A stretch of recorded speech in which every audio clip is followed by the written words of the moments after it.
Identify कर लेते हैं कि भाई सिस्ट है, और सिस्ट को देखना सिर्फ उसके ट्रिक को समझना। ट्रिक क्या है? ट्रिक क्या है? सिस्ट को पहचानने का जो ट्रिक है सिंपल है, क्योंकि सिस्ट एक, पूरी दुनिया जानती है कि सिस्ट एक ऐसी कैविटी है, एक ऐसी एनोमली है जिसकी पैथोलॉजी को ऐसे समझा जाता है कि एक मेम्ब्रेन है जिसके अंदर फ्लूइड भरा रहता है। ठीक है, तो अल्ट्रासाउंड का भी अपना एक स्टाइल है। अल्ट्रासाउंड का क्या स्टाइल है कि जिस चीज में भी फ्लूइड रहती है वो बिल्कुल ब्लैक दिखाई देता है, और इस तरीके से हम लोग आइडेंटिफाई कर लेते हैं यस इट इज सिस्ट। ठीक है ना? तो सिस्ट को हम लोग बहुत इजीली से डिटेक्ट कर लेते हैं उसके कलर को देख करके, क्योंकि वो एनीकोइक होता है, वो बिल्कुल ब्लैक होता है, वो बिल्कुल काला दिखाई देता है। इस तरह का से हम लोग बहुत आसानी से आइडेंटिफाई कर लेते हैं। आज जिस टॉपिक के बारे में मैं डिस्कस करने वाला हूं, आज जिस टॉपिक के बारे में मैं डिस्कस करने वाला हूं, वो एक्चुअली में क्या है? वो एक्चुअली में है रीनल मासेस। आज जिस टॉपिक के बारे में मैं डिस्कस करूंगा वो क्या है? Renal masses. ठीक है, इसको लेकर के बहुत सारी कंफ्यूजन रहती है। ठीक है, इसके इसके पीछे एक बहुत बड़ा कारण है कि अल्ट्रासाउंड जो है बहुत ज्यादा रिलायबल किसी ट्यूमर को आइडेंटिफाई करने के लिए नहीं है। ये मैं नहीं बोल रहा हूं, ये बोल कौन रहा है? तो ये किताब बोल रही है। बोलिएगा कि सर है भाई गलत सलत बता दे रहे हैं, नहीं ऐसा नहीं है। आप देखिएगा यहाँ पर एक किताब मैंने खोल दिया है पाल्मर साहब की, और पाल्मर साहब की किताब में क्या बोलता है कि ultrasound cannot reliably differentiate between benign renal tumor other than renal cyst and malignant renal tumor, and cannot always accurately differentiate malignant tumor from the renal abscess। तो इन्होंने क्या कहा कि जो रीनल मासेस है, यस हम लोग बहुत इजीली रीनल मासेस को देख सकते हैं, आइडेंटिफाई कर सकते हैं। अगर मान लीजिए सपोज डैट मेरे को एक इमेज बनती है, मेरे अल्ट्रासाउंड में एक इमेज बनती है, और वो इमेज बनती है किडनी की एक इमेज मेरे पास बन गई, और किडनी की एक इमेज बनी, तो इसमें जो है कहीं पे भी हमको एक इकोजेनिक एरिया या हाइपो इकोजेनिक एरिया दिखाई देता है, तो ये इंडिकेट करता है कि ये सॉलिड मास है। ठीक है, यहां पर बहस नहीं है, ये प्रॉब्लम की बात नहीं है। पहली चीज कि हमको क्या देखना है कि हम एनाटॉमी को देखेंगे। ठीक है, एनाटॉमी के बाद मेरी आती है पैथोलॉजी, और पैथोलॉजी जब हम लोग देखते हैं तब मेरा जो दिमाग है, मेरा जो ब्रेन है ना, हम लोग का जो दिमाग है वो काम करता है इमेज को देख करके। जो इमेज हमारे स्क्रीन पर डिस्प्ले होती है और हमारी जो आंख है इस चीज को देख करके समझ लेती है कि ये सिस्ट है या सॉलिड मास है। ठीक है, ये बहुत इजी है। अगर सिस्ट होता तो अपने में से किसी तरह का वो इको नहीं छोड़ता और उसका आउटर लाइनिंग पता चलता, अंदर से वो ब्लैक होता। ठीक है, लेकिन अगर सॉलिड मास होगा तो वो दो चीज होता है, या तो वो हाइपोइकोजेनिक हो सकता है। क्या मैं गलत बोल रहा हूं? चाहे वो हाइपर, दुनिया का सारा ट्यूमर उठा के देख लीजिए, या तो हाइपर इकोजेनिक होगा या हाइपो इकोजेनिक होगा, या तो वो बहुत ज्यादा चमकीला होगा या वो हल्का चमकीला होगा। क्यों होगा? क्योंकि वो जो गोला होता है, वो जो गोला होता है, यहां पर एक येलो सा लिखा हुआ है, मैं इसको मिटा देता हूं 1 मिनट में, लेकिन आज अटक रहा है, देखता हूं मिटा के।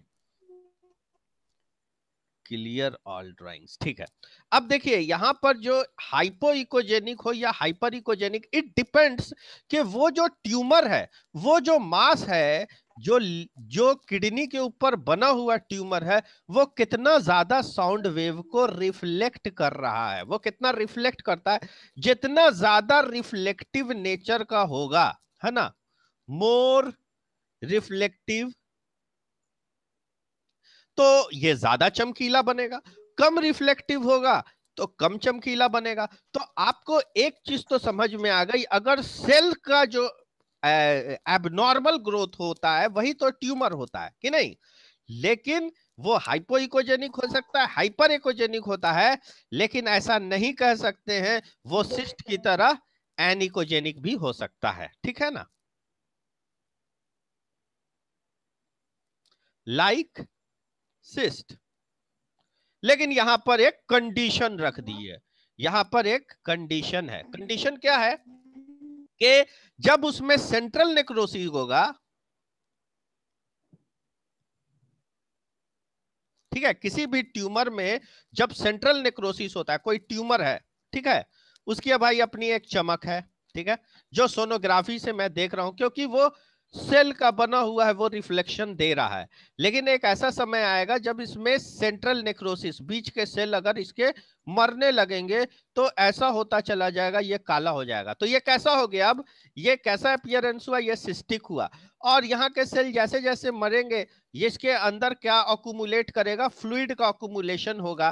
तो एक ऐसा भी वक्त आएगा कि हमको इसको आइडेंटिफाई करने में डिफिकल्टी हो सकती है।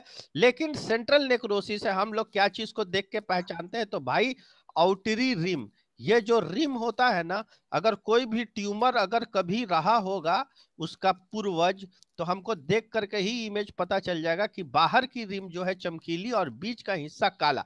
लेकिन ये फैलते फैलते काफी आगे तक बढ़ जाएगा, तो ये प्रॉब्लम हो सकती है कि आपको आइडेंटिफाई नहीं कर, बहुत लेट अगर हो जाए तो। लेकिन हमारे पास जो रिम बन करके आती है वो फिर भी अच्छी खासी थिक होती है।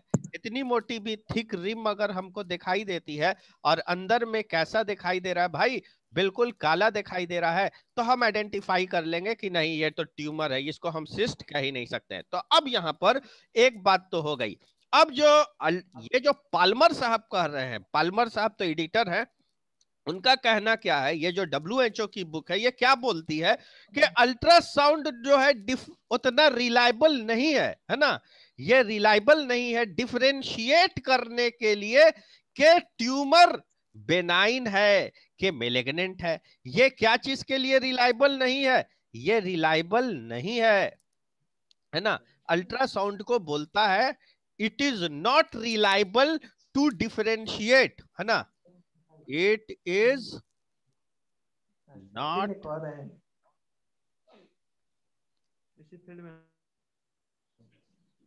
reliable to differentiate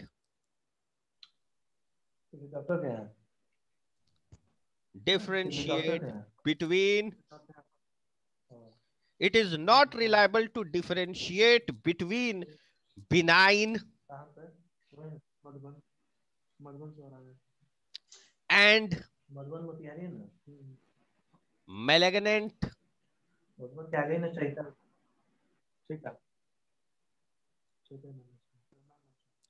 tumor।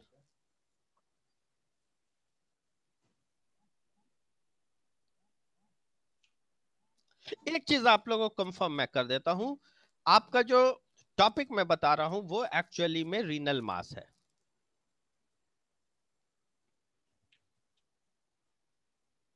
Renal मास अगर बोले तो मास इक्वल टू, मास का मतलब होता है एक ट्यूमर।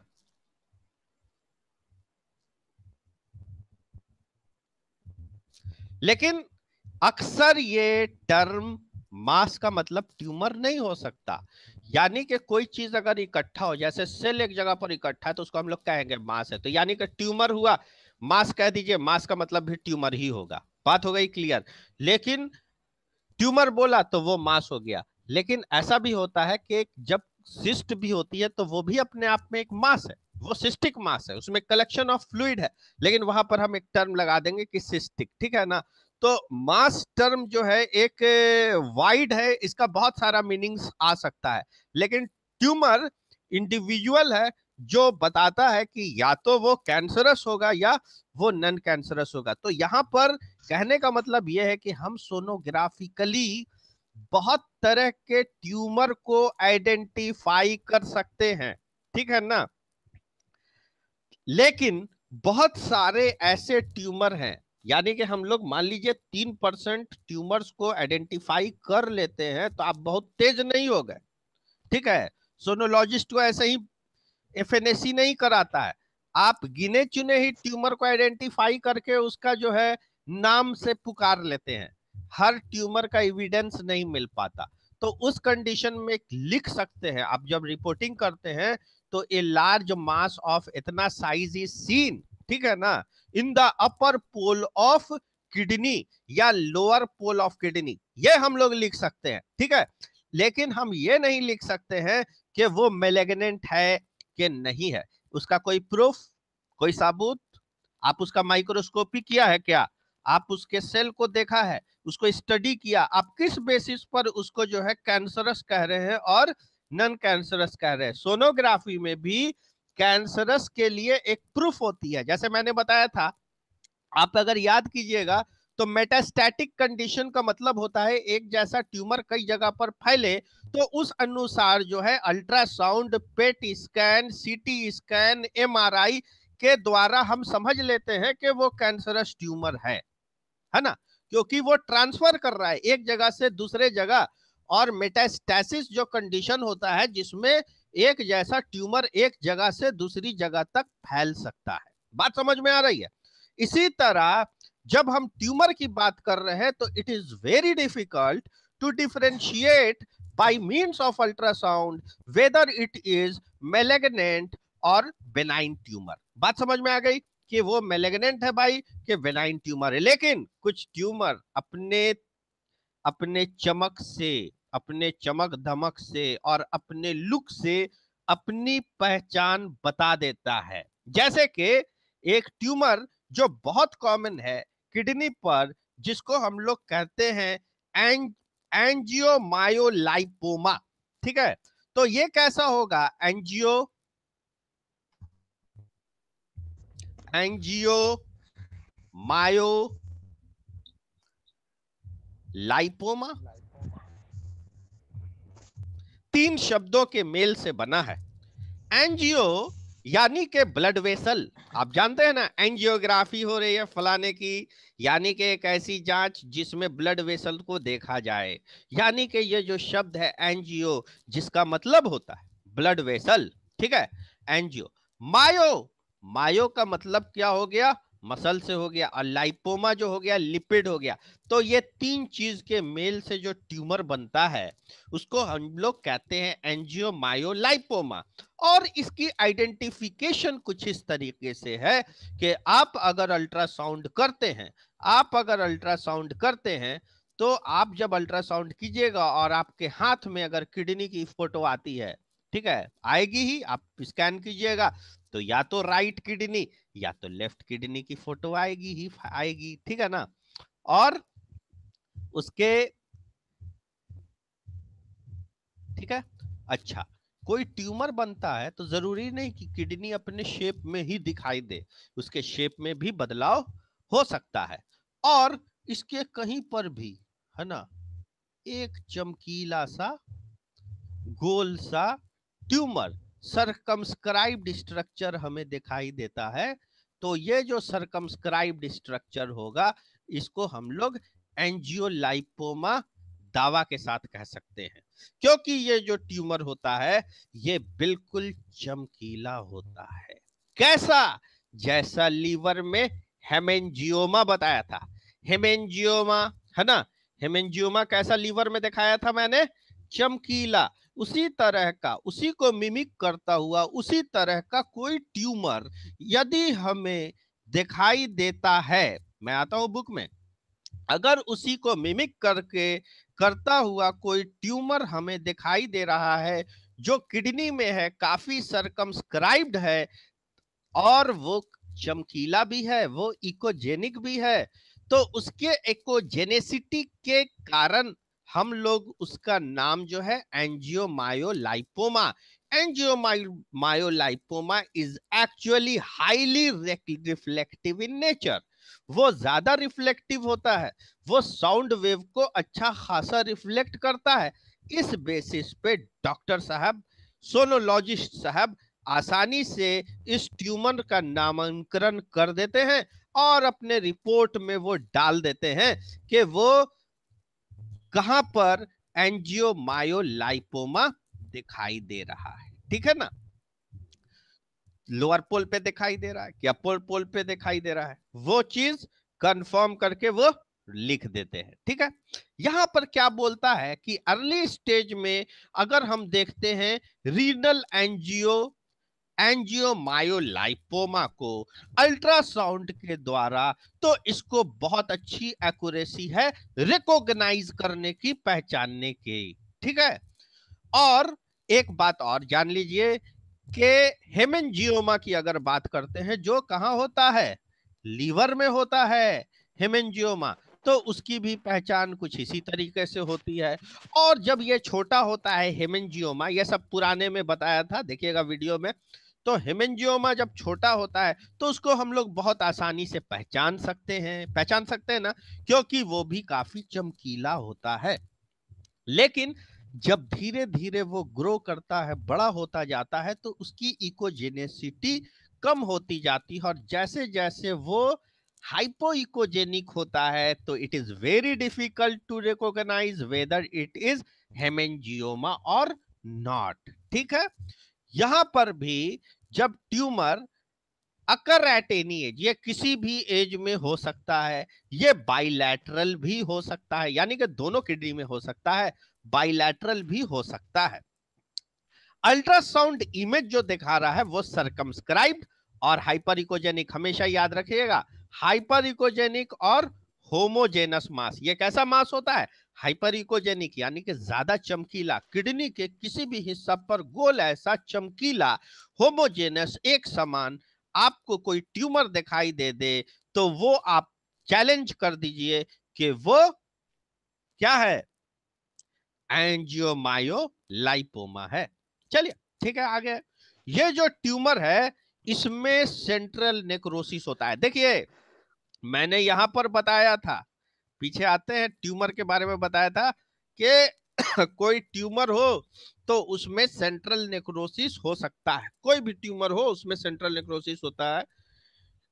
ठीक है, ये जो ट्यूमर है इसमें भी सेंट्रल नेक्रोसिस होगा, और उसका बैक वॉल इको भी बनेगा। ठीक है, और हम लोग क्या करेंगे कि इसको आइडेंटिफाई करने की कोशिश करेंगे। ठीक है, अब देखिए यहां पर अल्ट्रासाउंड में कुछ नहीं है, ओनली ट्रिक है।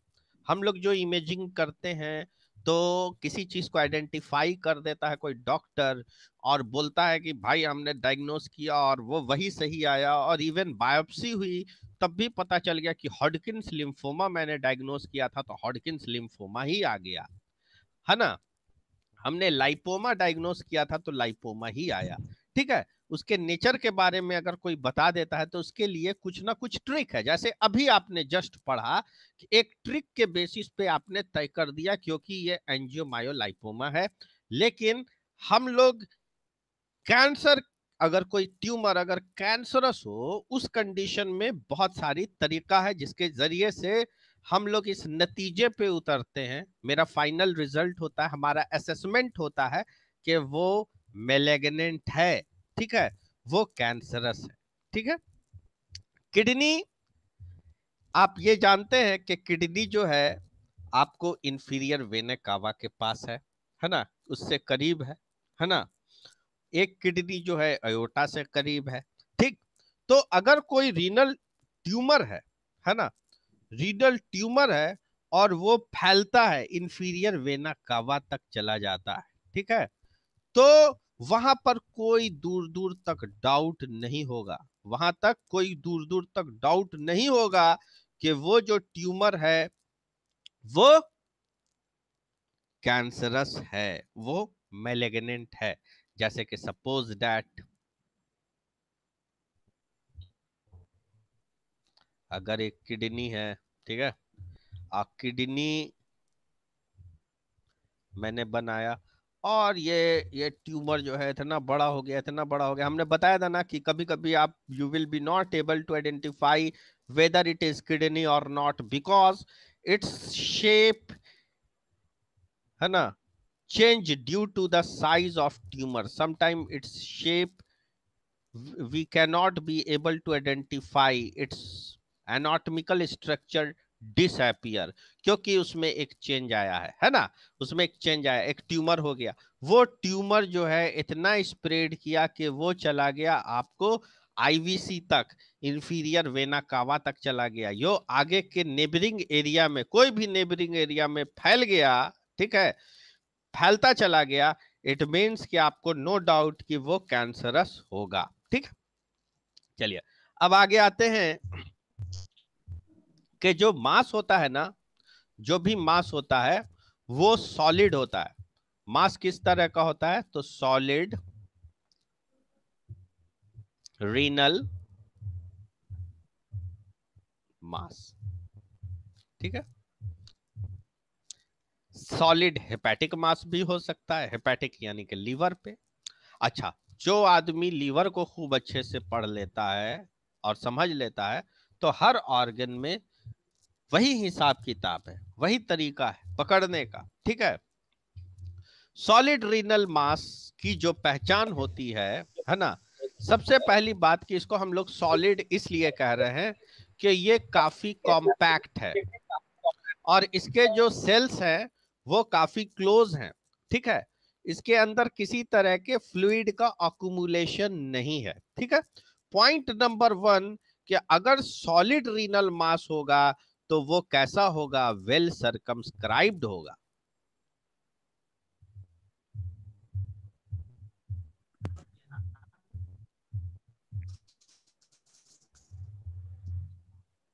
वेल सर्कमस्क्राइब्ड बोले तो बिल्कुल गोलाकार, लगभग गोलाकार, लगभग अबाउट, ठीक है। इसीलिए ये इसको इरेगुलर भी बोला जा सकता है, यानी कि राउंड होगा तो एकदम बिल्कुल ऐसा नहीं है कि कंपास लेकर के एकदम गोले कर दिया, ऐसा नहीं रहेगा, ठीक है। और ये अगर बड़ा होता है तो आपको ध्यान रहना चाहिए, आपका स्किल है पहचानने के लिए, इसलिए कि ये सिर्फ किडनी तक बात नहीं है, ये बात पूरे एब्डोमिनल कैविटी की है, ठीक है। चाहे वो पैंक्रियाज को आप ले लीजिए, चाहे आप स्प्लेन की बात कर लीजिए, चाहे आप प्रोस्टेट की बात कर ले, कहीं पर भी अगर हम लोग किडनी की बात करते हैं, किडनी की बात कर रहे हैं, तो ये क्या करेगा? Alter shape of the kidney, alter shape of the kidney, ठीक है।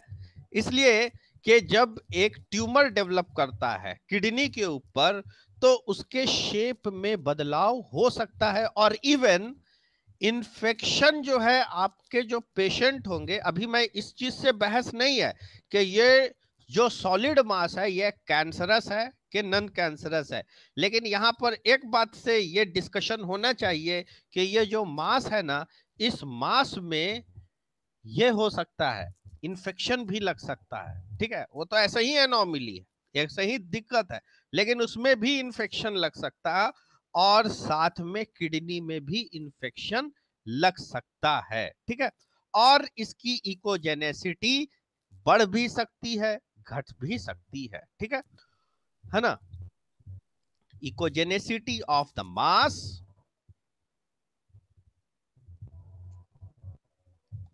ऑफ द मास में be increased or decreased, हाँ। इकोजेनेसिटी जो मास की होगी वो बढ़ भी सकती है और घट भी सकती है, ठीक है, ठीक है। अच्छा, एक ट्रिक मैं बता देता हूं कि अगर कोई भी ट्यूमर होगा तो वो अगर मेलेग्नेंट होगा है ना, अगर मेलेग्नेंट होगा तो अर्ली स्टेज में, है ना,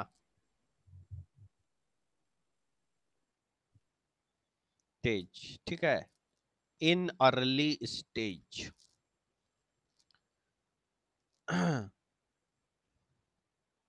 इन अर्ली स्टेज, ठीक है, ऑल मेजोरिटी ऑफ मैलेग्नेंट यानी कि कैंसरस ट्यूमर्स आर होमोजेनस। ठीक है, कितना अच्छा है।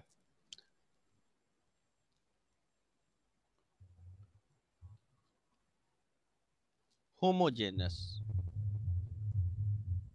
क्या ये बहुत अच्छी बात है कि अर्ली स्टेज में, है ना, एक्यूट स्टेज में ज्यादातर जो ट्यूमर होगा, हम लोग तो एक फोटो ना देख रहे हैं, तो फोटो के किस बेसिस पे हम तय करेंगे? तो एक ट्रिक है कि वो अर्ली स्टेज में ज्यादातर मैलिग्नेंट ट्यूमर होमोजेनस होते हैं। ठीक है, यानी कि एक समान होगी, उसकी इकोजेनेसिटी हर तरफ बराबर होगी। ठीक है ना। और फिर आगे चल के उसमें तब्दीली हो जाती है। ठीक है, जब उसमें सेंट्रल नेक्रोसिस होगी तो वो क्या होगा? नन होमोजेनस हो जाएगा। हम लोग तब उसको आइडेंटिफाई कर सकते हैं भाई। ठीक है, तो अर्ली स्टेज में, लेकिन क्या इस बेसिस पर हम लिख दें कि मैलिग्नेंट ट्यूमर? अगर आप लिख देना चाहते हैं तो लिखिए, लेकिन क्वेश्चन मार्क जरूर मारिएगा और बायोप्सी के लिए जरूर लिखिएगा, इसलिए कि histopathological examination is very necessary to find whether it is cancerous or not. ठीक है, इसलिए कि हम लोग इमेज पर इतना ज्यादा रिलायबल नहीं है। एक चीज और ये करना चाहिए, जब भी कोई ट्यूमर आप देखिए, ठीक है ना, सॉलिड रीनल मास देखिए, तो आप जरूर कलर डॉपलर का भी हेल्प लीजिए और उसमें ये देखिए कि वो उसका जो वस्कुलर है, ठीक है, वो कैसा है, उसको भी आइडेंटिफाई करने की कोशिश कीजिए। ठीक है, ठीक है। अब देखिए, एक चीज होता है कि एक्चुअली में होता क्या है कि हम लोग कंफ्यूज भी कर जाते हैं। कभी कभी क्या होता है ना कि ये जो इमेज बनेगी, ये जो इमेज बनेगी, है ना, और इसमें अगर कोई किडनी का फॉर्मेशन हो जाता, किडनी अगर बनाते हैं हम, इमेज ले लेते हैं, किडनी का इमेज अपीयर होता है किडनी का इमेज, तो उसमें हम लोग कभी कभी क्या हो सकता है कि कंफ्यूज कर जाते हैं कि उसमें किसी तरह का कोई ट्यूमर है। ठीक है, वो एक्चुअली में कोई ट्यूमर एक्चुअली में नहीं होता है, कुछ इस तरह की इमेज बन करके आती है। ठीक है, और इसको हम लोग कहते हैं कॉलम ऑफ बर्टिन। ये एक्चुअली में कॉलम ऑफ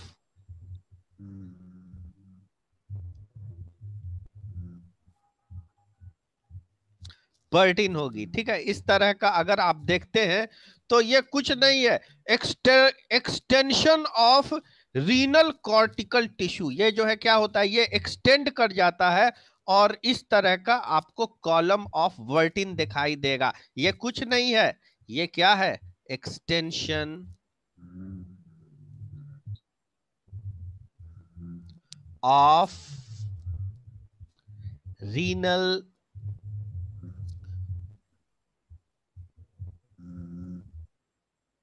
कॉर्टेक्स टिश्यू। ठीक है, कोई सो रहा है लगता है। मेरा तो अटका हुआ है, तो म्यूट भी नहीं कर सकते। आप लोग को आवाज मिल रही है ना? जी जी सर। ठीक है, आपको मैं दिखा रहा हूं। सर मिल रही है।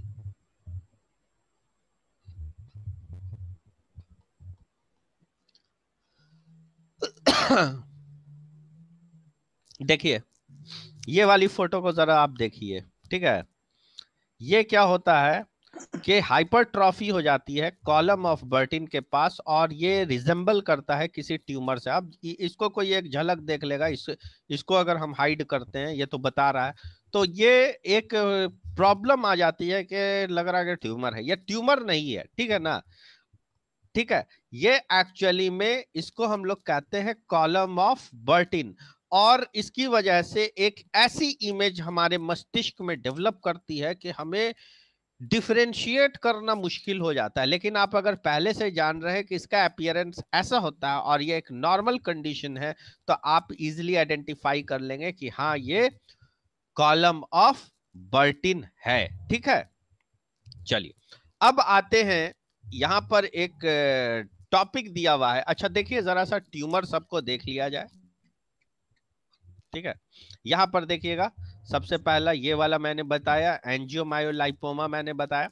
दूसरी बात मैंने ये बताया कि कोई भी रीनल ट्यूमर अगर स्प्रेड करता है, इंफीरियर वेना कावा तक चला जाए, है ना, तो उस कंडीशन में उसको हम लोग मैलिग्नेंट मानेंगे। ठीक है, ये मैंने बताया।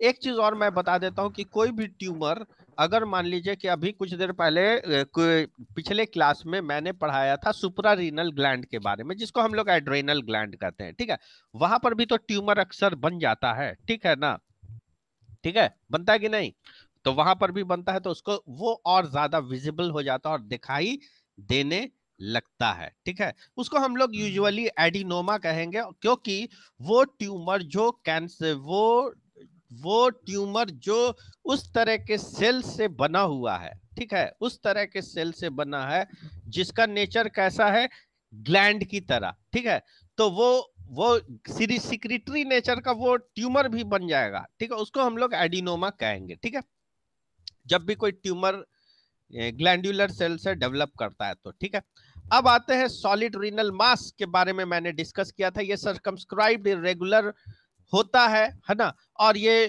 किडनी के शेप को क्या करता है, अल्टर कर देता है, ये बदल देता है। ठीक है ना, इसकी इकोजेनेसिटी बढ़ भी सकती है, घट भी सकती है। ठीक है ना, चलिए अब आगे आते हैं। आप अलग अलग ट्यूमर्स को देख रहे हैं और very easy to recognise tumour, लेकिन आप कहीं ट्यूमर देखने के फेरा में कहीं ये ना भूल जाए कि किडनी कहाँ पर है। इसलिए कि ये बात सही है कि ट्यूमर जब ज्यादा बड़ा होता है और ज्यादा बड़ा होने के बाद जो है किडनी जो है अपनी हैसियत को खो देता है, वो अपने एनाटॉमी, उसकी जो शेप होती है, उसकी जो स्ट्रक्चर होती है, वो हमें पता नहीं चल पाती है। ठीक है, यहाँ पर देखिए एक ट्यूमर डेवलप किया हुआ है किडनी के पास, और ये रीनल पेल्विस का एरिया, तो ये तो किडनी दिखाई दे रहा है, लेकिन एक्चुअली में यहाँ पर के एरिया को क्या किया, ये इतना दूर तो भैया किडनी हमको पता चल रहा है, लेकिन ये जो एरिया है ये दिखा दिया कि भाई किडनी जो है साइज में ये ट्यूमर जो है काफी फैला हुआ है, इतना ज्यादा एक्सटेंड किया है कि किडनी के शेप पर इसका प्रभाव पड़ गया। ठीक है, आप देखिएगा यहाँ पर भी एक ट्यूमर है और उसमें सेंट्रल नेक्रोसिस भी हो सकती है ना। कॉलम ऑफ बर्टिन के बारे में बताया। उसके बाद हम लोग आते हैं आगे।